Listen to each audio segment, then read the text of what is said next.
हाँ जी स्टूडेंट्स, मैं प्रदीप। कैसे हो आप सभी? स्वागत करता हूँ आपका विद्या मंदिर के इस यूट्यूब चैनल पर। आई होप आप सब अच्छे होंगे, स्वस्थ होंगे, मस्त होंगे।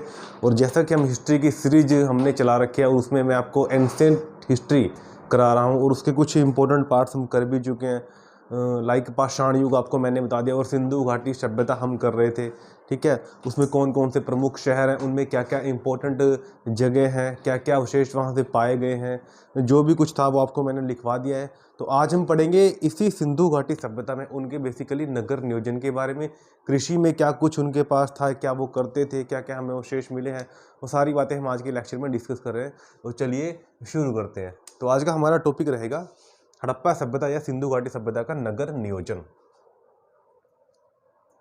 तो हड़प्पा सभ्यता का नगर नियोजन किस तरह से ये कार्य क्या करते थे, सारी बातें हम डिस्कस करेंगे। तो चलिए शुरू करते हैं। अब नगर नियोजन में, ठीक है, सबसे पहले तो एक बात आपको पता होनी चाहिए, यह जो सभ्यता थी यह एक शहरी सभ्यता थी, वेरी इंपॉर्टेंट। और इसलिए यहाँ पर वो काम तो डेफिनेटली हुए होंगे, तभी इसको शहरी सभ्यता बोला गया है। तो चलिए सबसे पहले आपको ध्यान रखना है इसमें, हड़प्पा सभ्यता में पक्की ईंटों का इस्तेमाल किया जाता था। पहला इंपॉर्टेंट पॉइंट जो आपको लिखना है वो आपको क्या लिखना है जी? वो आपको लिखना है हड़प्पा सभ्यता में पक्की ईंटों का इस्तेमाल किया जाता था। Very important point. हड़प्पा जो सभ्यता थी इसमें बेसिकली क्या पक्की ईंटों का इस्तेमाल किया जाता था, और इस ईंटों की जो डायमेंशन थी वो क्या थी वो भी आपको बताना चाहिए। तो उनकी जो डायमेंशंस थी वो थी 4:2:1। ये डायमेंशन आपको याद रखनी है। इसमें 4 क्या है जी? 4 हमारी लंबाई है और ये हमारी चौड़ाई है। तो 4 बेसिकली क्या है? 4 हमारी लंबाई,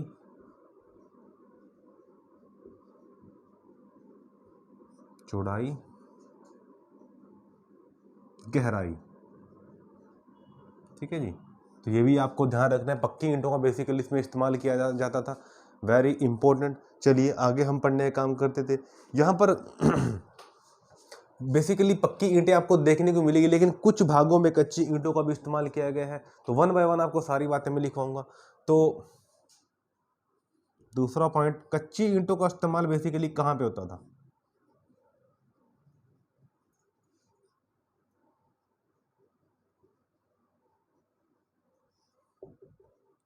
वैसे तो इस सभ्यता में पक्की ईंटों का इस्तेमाल हुआ है, लेकिन फिर भी अगर ये आ जाए कि कच्ची ईंटों का इस्तेमाल इसमें कहाँ पे हुआ, तो वो आपको क्या ध्यान रखना है जी? ठीक है, रक्षा द्वार, सड़कें, मुख्य द्वार या प्रवेश द्वार। Very important. चलिए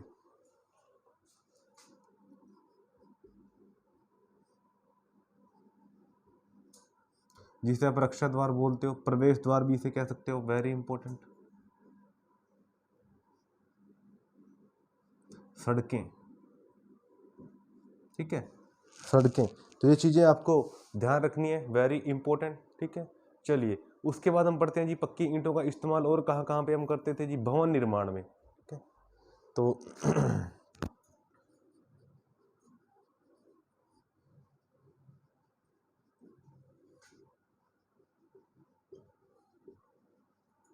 तो वो आपको क्या ध्यान रखना है जी? जो बेसिकली भवन निर्माण होते थे उसकी सारी की सारी बिल्डिंगों में जो ईंटें मिला करती थी वो सारी की सारी पक्की ईंटें मिला करती थी। उसके बाद आपसे पूछेगा, एक प्रकार की ईंटें और पाई गई हैं, वो है अलंकृत ईंटें। ठीक है, अलंकृत ईंटों का इस्तेमाल। तो आपसे ये भी पूछ सकता है कि हड़प्पा सभ्यता से पाई गई अलंकृत ईंटों का इस्तेमाल बेसिकली कहाँ पर होता था? तो ये एकमात्र जगह जो हमें मिली है वो है कालीबंगा। ठीक है, कालीबंगा। तो एकमात्र जो जगह है जी वहाँ पे ये ईंटें देखने को मिली हैं जी। ठीक है,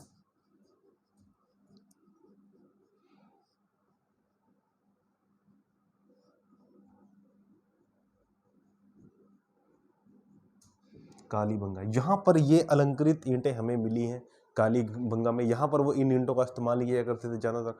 उसके बाद आपको ध्यान रखनी है जी एल आकार की ईंटें। तो एल आकार की जो ईंटें हुआ करती थी बेसिकली भवनों के कोने बनाने में यूज हुआ करती थी। तो आप लिख सकते हो उस बात को, भवनों के कोने बनाने के लिए, भवनों के कोने बनाने के लिए बेसिकली कौन सी ईंटों का इस्तेमाल हुआ करता था जी, तो वो बात आपको ध्यान रखनी है, एल आकार की ईंटें। चलिए उसके बाद हम आगे पढ़ने का काम करते हैं जी, फन्नीदार ईंटें। बेसिकली उसके बाद जो अगला प्रकार जो ईंटों का मिला है वो मिला है जी फन्नीदार ईंटें।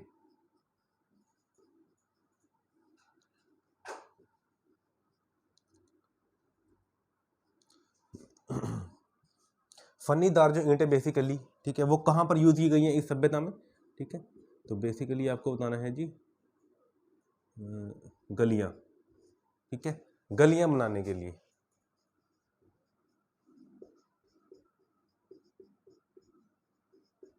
तो फन्नीदार ईंटें बेसिकली कहाँ से मिली हैं जी, तो आपको बताना है जी गलियां बनाने के लिए इनका इस्तेमाल किया जाता था जी। चलिए उसके बाद वक्राकार ईंटें, ठीक है,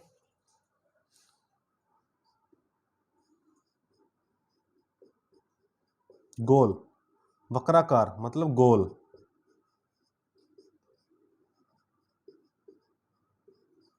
तो बेसिकली गोल ईंटें, ठीक है, जो मिली है वो कहाँ से मिली है वो भी आपको ध्यान रखना है जी, एकमात्र स्थल चुहुंदड़ो, ठीक है, एकमात्र स्थल चुहुंदड़ो से ये सब हमें मिला है जी।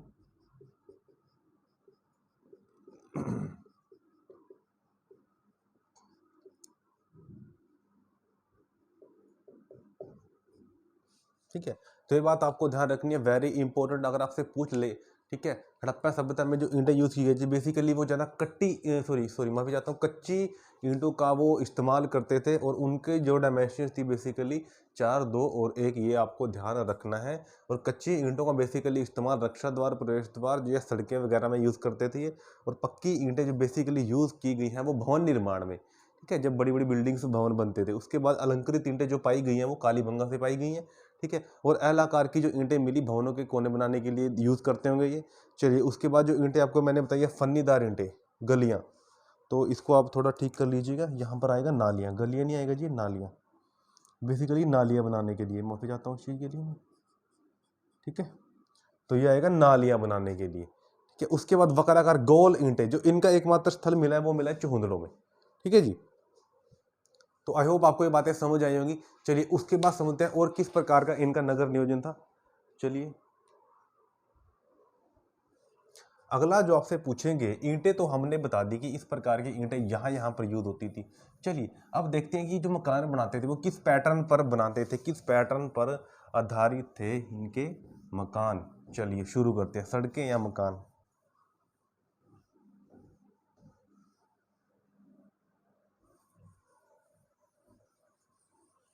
चलिए जी उसके बाद आपको ध्यान रखना है, सभी मकान ग्रिड पद्धति पर, सभी मकान ग्रिड पद्धति पर बनाए जाते थे। ग्रिड पद्धति मीन्स जालीनुमा, जालीनुमा संरचना, ठीक है। ग्रिड पत्ती का मतलब क्या है, जाली नुमा संरचना। ये मकान आपको ऐसे मिलेंगे जैसे कि एक जाली हो, ठीक है माफी चाहता हूँ, जाली नुमा संरचना। और दूसरी बात आपको उसमें क्या ध्यान रखनी है, वो ध्यान ये रखनी है जी,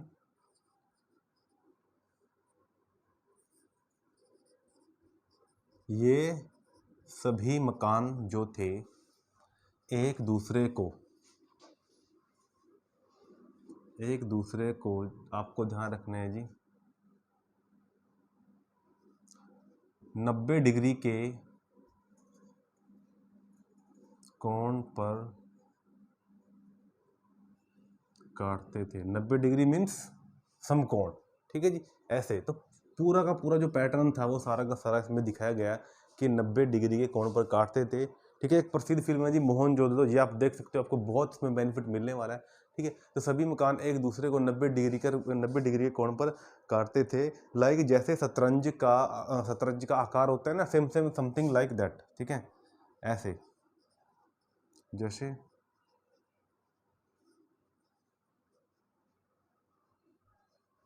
शतरंज का आकार। चलिए जी, आगे हम पढ़ने का काम करते हैं और इम्पोर्टेंट बातें।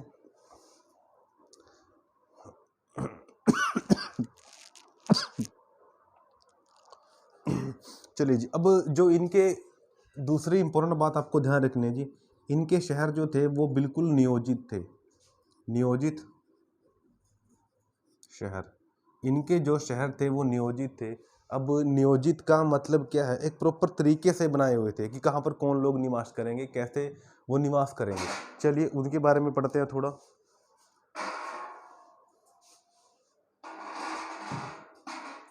चलिए जी, नियोजित कैसे, ठीक है जी। तो भागों को ना, इनके जो शहर थे उनको दो भागों में बेसिकली बांटा जाता था। दो भाग कौन कौन थे, ठीक है, एक होता था पश्चिमी टीला, एक होता था पश्चिमी टीला, और एक क्या होता था जी, पूर्वी, एक होता था पूर्वी टीला। अब जो पश्चिमी टीला था बेसिकली इसकी ऊंचाई ज्यादा होती थी एज कंपेयर टू पूर्वी वाला। ठीक है, चलिए तो इसके बारे में आपको ध्यान रखना है जी, इसकी ऊंचाई अधिक होती थी और ये कम ऊंचाई पर होता दूसरे वाला। इसकी ऊंचाई अधिक,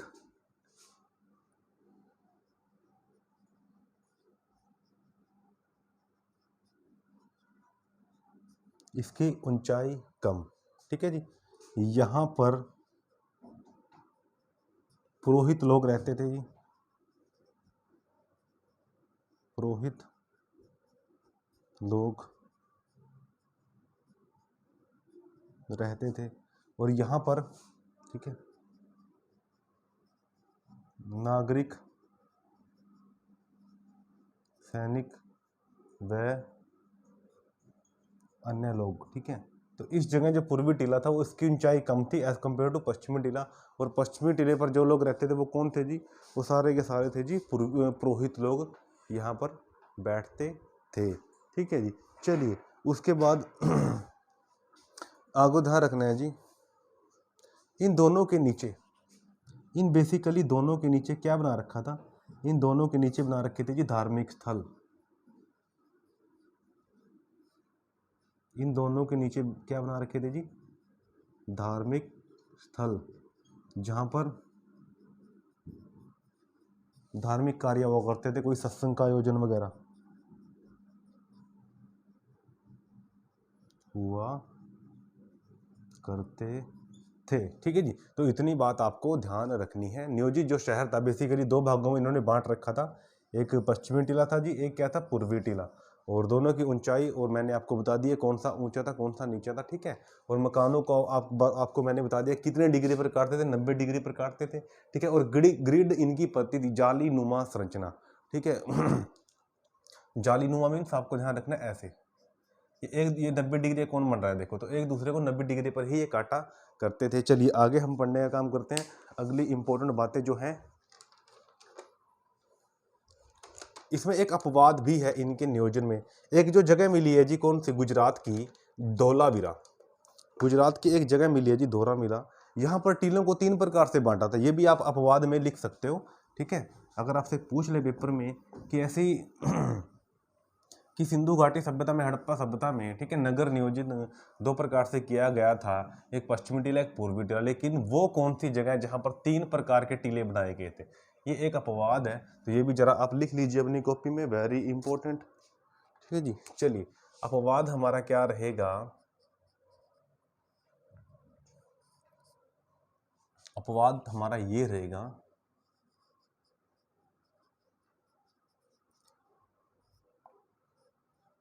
धोलावीरा जो सिंधु घाटी स्थल है, ठीक है, धोलावीरा गुजरात में टीलों को 2 की बजाय 3 भागों में बांटा हुआ था, टीलों को 3 भागों में बांटा हुआ था। तो धोलावीरा जो जगह थी, ठीक है, वो एक अपवाद है। वहां पर जो टीले थे बेसिकली हमें मिलेंगे 3 प्रकार के। अब वो 3 प्रकार के टीले कौन कौन से हैं ये भी आपको बताना चाहिए। तो वो 3 प्रकार के टीले थे जी। सबसे पहले दुर्ग टीला, उसके बाद मध्यम, उसके बाद निचला। ठीक है, तो सबसे पहला जो टीला था उसे बोला करते थे दुर्ग टीला, जहां पर बड़े लोग रहा करते थे। दूसरा आपको ध्यान रखना है मध्यम टीला, और तीसरा आपको ध्यान रखना है जी निचला।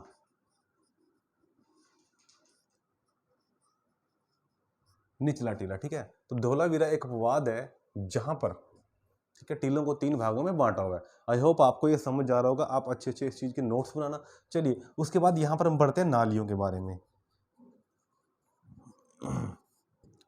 तो नालियों के बारे में हम पढ़ते हैं, ठीक है। नालियों में आपको एक बात इंपॉर्टेंट यहाँ पर ध्यान रखनी है कि प्रत्येक मकान के बाहर पक्की ईंटों की नालियां बनी हुई थी जिस, ठीक है जी। सबसे पहले तो आपको क्या ध्यान रखना है जी, ठीक है, इस सभ्यता में हर घर से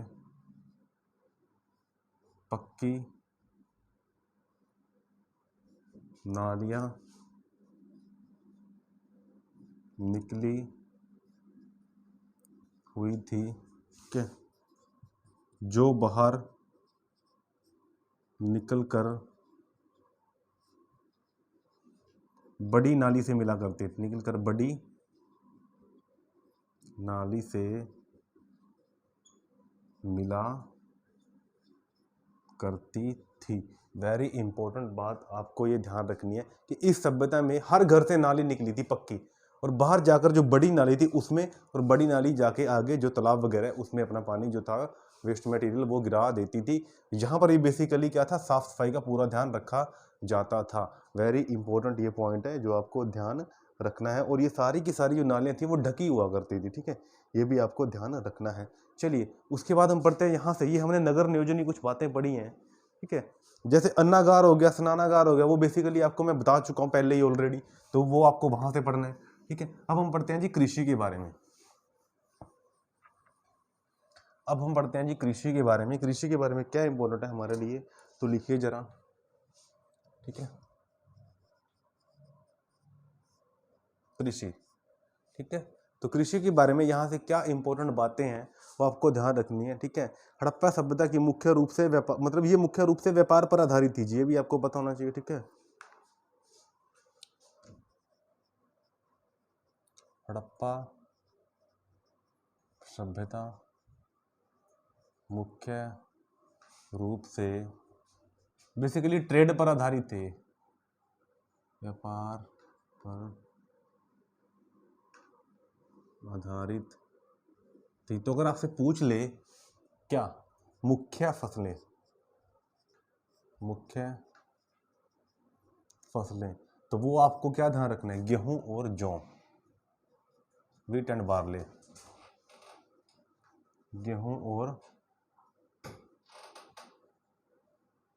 गेहूं और जौ, इनकी क्या थी जी, मुख्य फसल थी।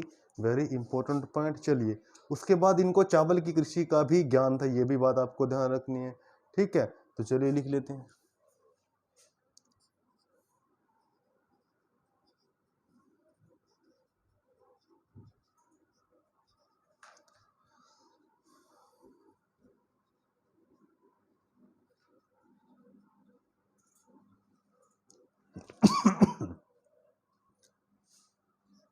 और इसके साक्ष्य हमें कहाँ से मिले हैं जी, एक आपको ध्यान रखना है जी चावल कृषि के लोथल, और दूसरा आपको ध्यान रखना है जी रंगपुर। इन दो जगह से क्या है जी, ठीक है, साक्ष्य मिले हैं चावल के। वेरी इंपॉर्टेंट पॉइंट, ये चीज आपको ध्यान रखनी है। चलिए, उसके बाद हम पढ़ते हैं जी, ठीक है। तो विश्व में पहली बार जो कपास की खेती की थी वो इन्हीं लोगों ने ही की थी, लेकिन उसके कोई साक्ष्य हमें मिले तो है नहीं, लेकिन फिर भी हम कह सकते हैं, ठीक है जी। ये बताया गया है हमारे पुरातात्विदों के द्वारा, ठीक है। विश्व में सबसे पहले कपास की खेती की शुरुआत। विश्व में सबसे पहले कपास की खेती की शुरुआत जिन्होंने की थी वो कौन थे जी? सिंधु घाटी सभ्यता के लोग ही थे, ठीक है, ऐसा माना जाता है, ठीक है। चलिए उसके बाद हम पढ़ते हैं जी पशुपालन के बारे में, ठीक है, कि पशुपालन में सिंधु घाटी सभ्यता के लोगों का क्या कुछ था।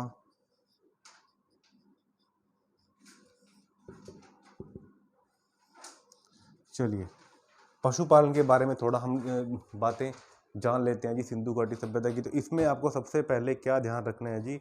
हाथी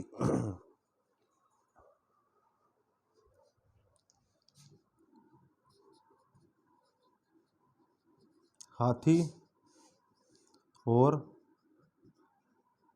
घोड़ों से ये लोग परिचित तो थे, हाथी और घोड़ों से ये लोग परिचित तो थे, बिल्कुल थे, लेकिन इसके साक्ष्य हमें कहीं से नहीं मिले कि इन्होंने इनको पाला था, ठीक है जी। तो ये भी बात आपको ध्यान रखनी है। लेकिन इनको पालने के साक्ष्य कहीं से भी प्राप्त नहीं हुए, ठीक है। लेकिन इनको पालने के साक्ष्य कहीं से भी हमें प्राप्त नहीं हुए कि इनको वो कैसे पालते थे। बात बेसिकली मैं ये कह रहा हूँ, ठीक है। इनसे वो परिचित थे, कैसे परिचित थे ये भी आपको पता होना चाहिए, ठीक है। तो चलिए लिखते हैं जरा। तो एक जगह है जी, ठीक है, सूरकोतदा, ठीक है, जहां से हमें हाथी के साक्ष्य मिले हैं जी, ठीक है, लिख लेते हैं जी। यहां से हमें क्या मिले हैं जी? सूरकोतदा से हाथी के साक्ष्य। और दूसरा आपको जगह ध्यान रखनी है जी, लोथल, ठीक है। यहां से क्या मिले हैं जी?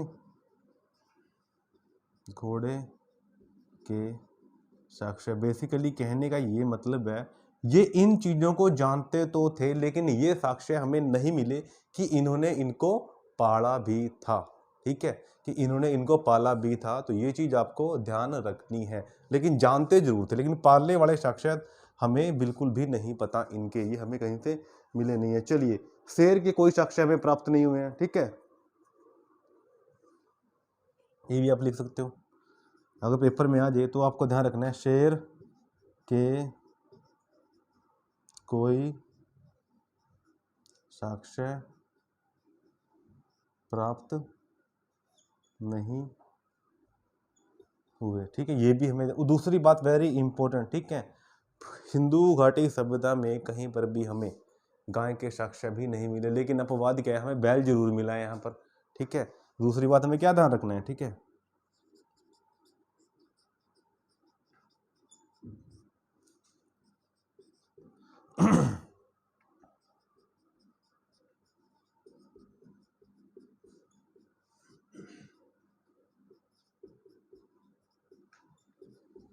लेकिन अपवाद क्या है, इस सभ्यता में गाय के साक्ष्य तो नहीं मिले, लेकिन जो अपवाद है, अपवाद ये है कि यहां पर बैलों की, ठीक है, यहां पर ध्यान आपको रखना है, बैलों के साक्ष्य, ठीक है जी, यहां पर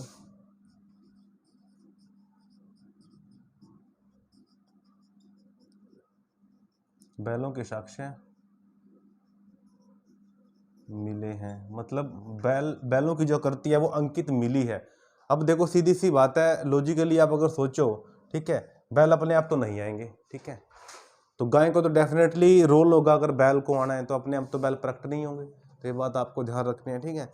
तो इस सभ्यता के अंदर आपको मैं बता दूं, जो गाय है बेसिकली उसका कोई भी साक्ष्य में नहीं मिला, लेकिन बैलों का डेफिनेटली हमें क्या मिला है, साक्ष्य मिला है। तो ये कुछ पॉइंट आपको ध्यान रखने हैं। बिल्कुल शेर के बारे में कोई बात नहीं, कोई साक्ष्य में प्राप्त नहीं हुआ। और दूसरी बात ध्यान रखना है, हाथी और घोड़े उनको जानते तो थे, लेकिन पालना या नहीं पाला इस चीज का कोई भी प्रूफ नहीं है। चलिए उसके बाद हम पढ़ते हैं जी इनकी लिपि।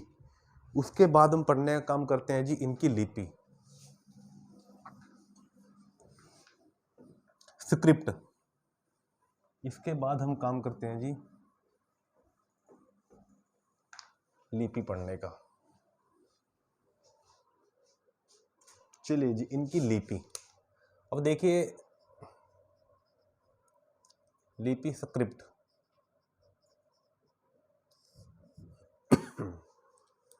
इनकी जो लिपि थी, इनकी जो स्क्रिप्ट थी, ठीक है, कहा जाता है कि हड़प्पा सभ्यता के लोगों ने ही लिपियों का आविष्कार किया था, इसलिए इसे ऐतिहासिक काल में रखा गया है, लेकिन पढ़ा नहीं जा सका। ये भी बात आपको ध्यान रखना है, ठीक है।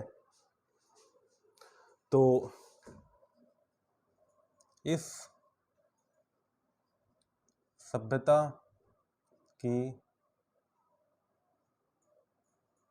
लिपि में मुख्यतः, या फिर आप इसे मूल 64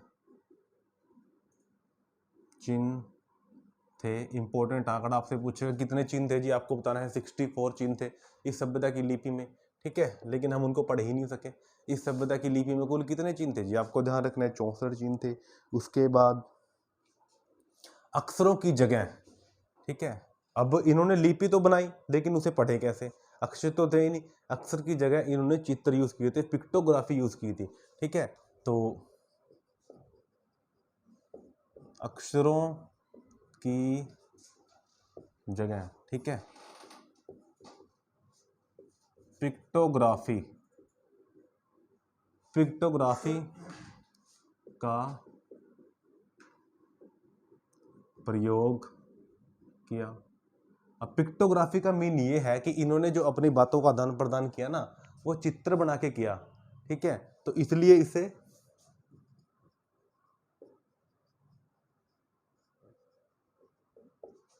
भाव चित्रात्मक, भाव चित्रात्मक लिपि कहा गया है। मीन्स अगर इनको कोई पेड़ बोलना था तो ये क्या करते थे, ये पेड़ का निशान बना देते थे ऐसे, ठीक है जी, ऐसे ही इन्होंने पेड़ का निशान बना दिया। अगर कुछ और बना तो उसका क्या कर देते थे, उसकी पिक्चर, उसका भाव चित्र बना देते थे, उस भाव को चित्र पर ये क्या कर देते थे, प्रकट कर देते थे। ये बात आपको ध्यान होनी चाहिए, इंपॉर्टेंट है ये। चलिए अब इनके लिखने का तरीका क्या था जी, अब इनके लिखने का तरीका था क्या, ये भी आपको ध्यान रखना है। लिखने का तरीका जी, ठीक है, आपसे पूछ ले लिखने का तरीका इनका क्या था जी, तो पहले ये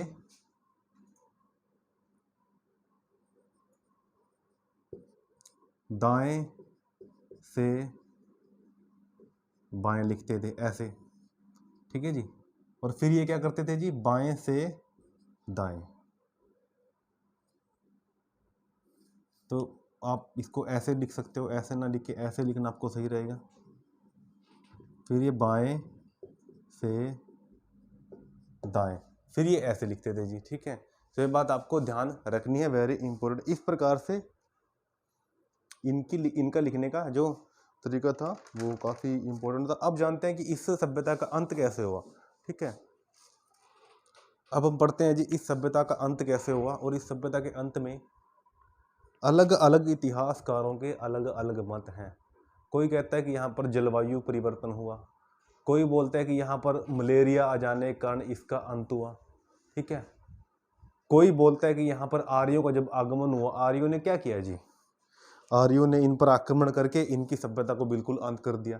तो हर एक इतिहासकार ने यहाँ पर अपनी अलग से स्टोरी बताई है, ठीक है। तो चलिए, लेकिन इन सब में से वैलिड रीजन कौन सा होगा, इस सभ्यता के अंत का वैलिड रीजन हम किसे माने। देखिए ये जो सभ्यता थी ना, यहाँ पर नदियों का विकास ज्यादा था, ठीक है। तो सबसे पहले तो आपको लिखना है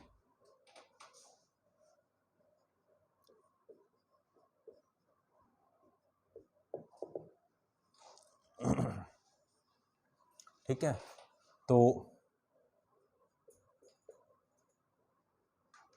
अलग अलग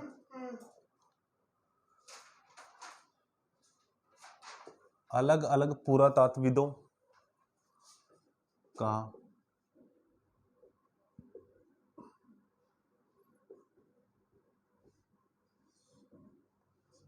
अलग अलग मत था इसमें कि इस सभ्यता का अंत कैसे हुआ। ठीक है, तो कोई कहता क्या कि यहां पर मलेरिया फैल गया,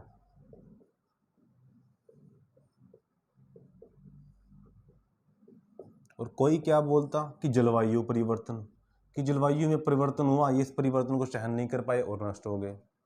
ठीक है, और कई लोग कहते थे कि आर्यों ने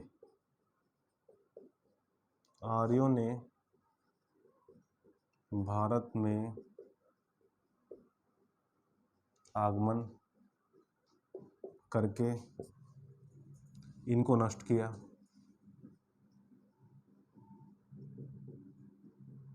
आर्यों ने आगमन करके इनको नष्ट किया, कुछ इतिहासकारों का ये मत है। ठीक है, लेकिन अगर आपको वैध मत लिखना हो कि वैध मत इसका क्या था, कौन सी हम बात माने, इस सभ्यता का अंत कैसे हुआ, तो वो आपको क्या मानना है। देखो, इस सभ्यता के आसपास क्या थे जी, बिल्कुल नदियां थी, उन नदियों में बाढ़ आ जाने के कारण ही इस सभ्यता का अंत हुआ था। ये चीज आपको ध्यान रखनी है। ठीक है, नदियों में बाढ़ आ जाने के कारण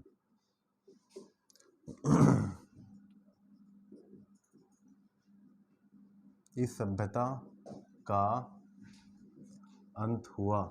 बेसिकली वैध मत इसका ये रहेगा, क्योंकि ये जो क्षेत्र था पूरा का पूरा नदियों से घिरा हुआ था, उन नदियों में बाढ़ आ जाने के कारण इस सभ्यता का अंत हुआ। और ठीक इसके ये 1750 में क्या हुई जी, सभ्यता का अंत हुआ।